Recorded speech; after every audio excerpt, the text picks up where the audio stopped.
appreciate you guys. First of all, so I'm here now. I'm looking forward to the Saturday night. So I want to come to a different plan. During my last fight, I made a lot of mistakes. So I try to. This is the great experience for me. Being a prospect, do you feel a lot of pressure on you, being that you're gonna have to win convincingly by KO? And not have a little lackluster performance like last time around. Yeah, I was not happy with the fight. So I'm making a lot of big mistakes in that fight. So I get knocked down, I get back up, I won the fight. But I was not impressed. But thank God I won the fight. But the good thing is you got the experience, and now you're here, and you're going on to bigger and better stuff. Yeah. So now after the fight, I get back home. Train extra harder to put on. And you got one of the best people in the business, and Ronnie Shields is one of the best without trainers. Yeah, absolutely. Sometimes, like in the fight, sometimes I don't listen. So I have to listen to him to tell me what to do. So but now I have to put everything back on my head for the Saturday night. I'm going to give the guy a fight. What's the biggest thing you learned from your last fight going into this fight? What? What's the biggest thing you learned from your last fight going into this fight? Yeah, because it depends on my lack of head movements, no footwork, So, I put everything together, After the last fight, I get back to training, we on the sheet, we work on my head movements and my footwork, to throw a lot of combination punches because I throw one punch and I don't know the time. I'm supposed to throw combination punches, So that's the thing. Rajman fought a couple big fighters, including Luis Ortiz and Daniel Dubois. I know some fight fans are going to watch your performance with them as comparison. Did you get a chance to watch those fights he's had in the past, and how do you think that it's going to pair out with your style? Those guys, they're just like me, They try to come up, and I try to come up too as well. So I think the fight's going to be up in the future. That's for sure.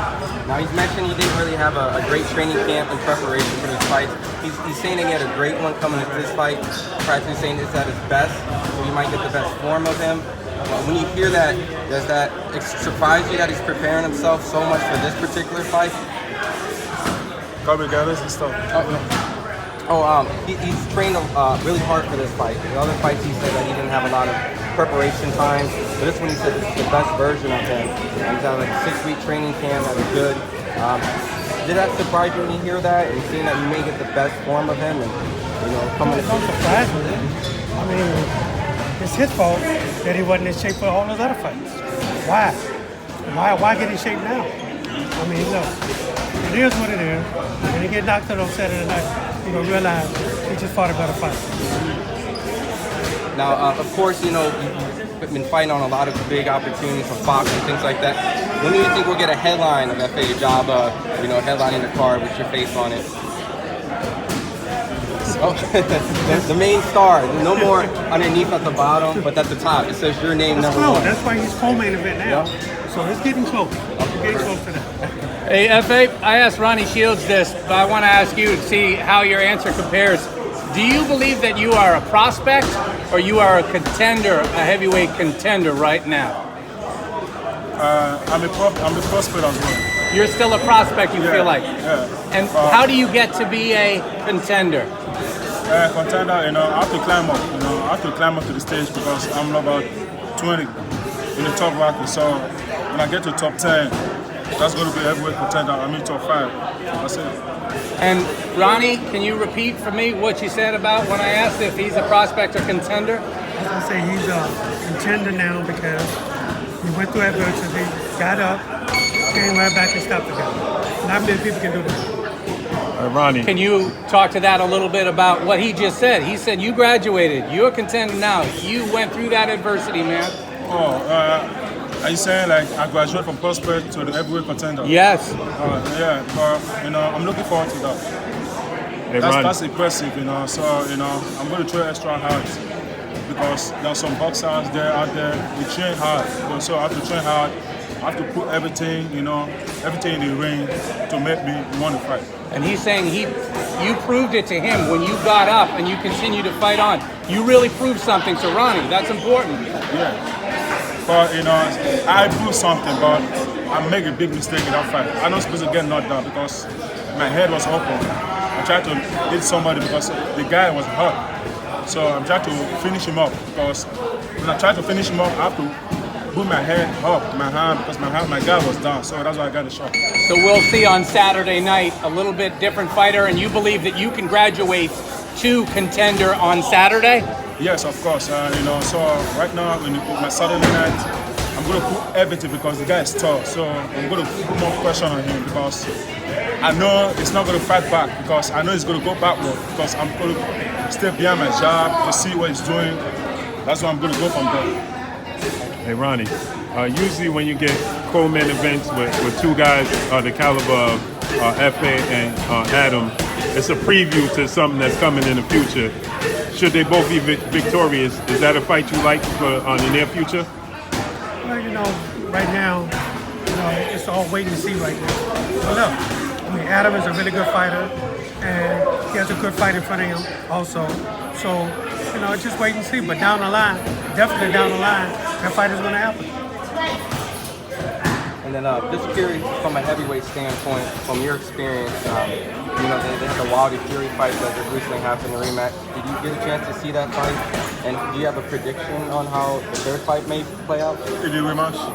Yeah. I don't. But did you rematch? I don't know. This is boxing, you know. Anything can happen. In the fight, it's just not like too much strategy, or you know. So that's what happened because to me, TYSON is a good boxer, you know. He has a head movement, other stuff. He has this big, he has long range. So that's the advantage for him. That's why he won the fight, you know. So it's easy. You think they can make the adjustments in the rematch, being because of heavyweight? Yeah, in the rematch, I know, but Tawada is going to train extra hard, you know, to put some work, to put some head movement because sometimes that's a pretty job. He always go backward, which is not like no defense, you know. So that's what the problem is.